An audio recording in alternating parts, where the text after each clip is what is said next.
கண்டிப்பாங்க. எனக்கு ஆல்மோஸ்ட் பார்த்தீங்கன்னா 1,00,000 பிள்ளைங்களோட எதிர்காலம் அதில் இருக்குது அதில். ஸோ அப்படி இருக்கும்போது கண்டிப்பாக நம்ம வந்து ஏற்கனவே நம்ம கோர்ட்டில் நம்ம போயிட்டுருக்கோம். நம்ம கோர்ட்டும் இப்போ ஒரு மாதிரியான ஒரு தீர்ப்பை வழங்கியிருக்காங்கன்னு சொன்னால் நாங்கள் இப்போ அது சார்ந்த ஒரு எஸ்எல்பி போகலான்ட்டு அப்படி இருக்கோம். நாங்கள் பார்த்துட்டு தான் will take a call on that one. நான் சொன்னேன், I told you right, I also replied in the tweet like it's not about the language, it's about the control. The language should be ladder, it should not be a barrier. So that is our main. அதனால தான் நான் ட்வீட்லையுமே போட்டேன். And he is not fear on the English and all. He is fear on the equality and development. I have mentioned that. புதிய கல்விக் கொள்கையை ஏற்காத மாநிலங்கள் மறுபரிசீலனை செய்ய வேண்டும்னு துணை குடியரசுத் தலைவர் சொல்லியிருக்காங்க. நம்ம என்ன அதுக்கான வாய்ப்பே இல்லைங்க. ஏன் சொல்கிறேன்னா அது சார்ந்து தான் இப்போ நம்ம வந்து தேசிய கல்விக் கொள்கை 2020 இந்த மத யானைன்னு புத்தகம் எழுதணும் பார்த்தீங்களா, அந்த புத்தகத்தில் நான் மென்ஷன் பண்ணியிருக்கேன். அது நீங்கள் ஒரு தடவை பாருங்கள், ஒரு 134 பக்கம் தான். அதில் பார்த்தாலே எதனால் நம்ம வந்து இதை வேண்டான்னு சொல்கிறோம் அப்படிங்கிறது வந்து கண்டிப்பாக அது புரியும். தேவைப்பட்ட அவருக்கு கூட நான் அந்த புத்தகத்தை அனுப்பிச்சு வைக்கிறேன்.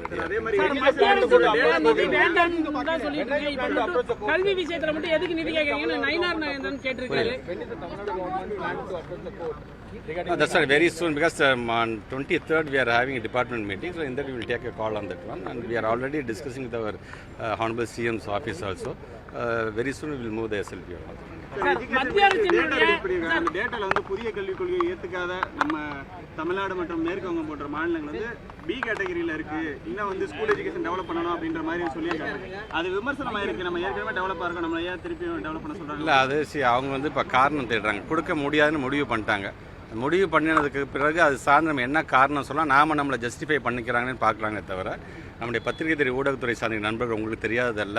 தமிழ்நாடை பொறுத்த வரைக்கும் இந்த எந்த அளவுக்கு நம்ம வந்து முன்னேறி இருக்கோம். ஏன் நான் சமூக சிக்ஷா சார்ந்தே சொல்கிறேன், நான் அடிக்கடி சொல்கிறது தான். அவங்க சொன்ன 20 அப்ஜெக்டிவ்ஸில் அவங்களே கொடுத்த தகவலின்படி 19 நம்ம டாப்பில் இருக்கணும். அப்படி இருக்கும்போது அவங்களுக்கு நமக்கு இன்னும் நம்ம கேட்காமலே நமக்கு அந்த பணத்தை அவங்க வந்து ரிலீஸ் பண்ணியிருக்கணும் அப்படிங்கிறத. இப்போ ஆர்டிஏ இப்போ இவ்வளோ பேர் சொல்கிறேன், எவ்வளோ கஷ்டமாக இருக்குது. ஆர்டியில் முன்னாடிலாம் பார்த்திங்கன்னா இன் அட்வான்ஸ் நம்ம பே பண்ணிவிடும். ஏதாவது சென்ட்ரல் கவர்மெண்ட் நம்ம கொடுக்க வேண்டிய பணத்தையும் சேர்த்து நம்ம கொடுத்துருவோம். நம்ம அதுக்கப்புறம் அவங்கள்ட்ட நம்ம ரீஎம்பர்ஸ் பண்ணிக்கோம்.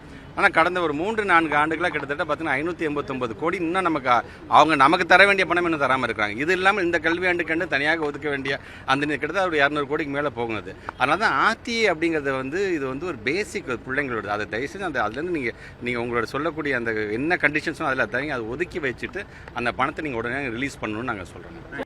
பிளே ஸ்டோர் மற்றும் ஆப் ஸ்டோரில் இருந்து பாலிமர் செயலியை QR கோடு மூலம் பதிவிறக்கம் செய்யுங்கள். செய்திகளை உடனுக்குடன் பெறுங்கள்.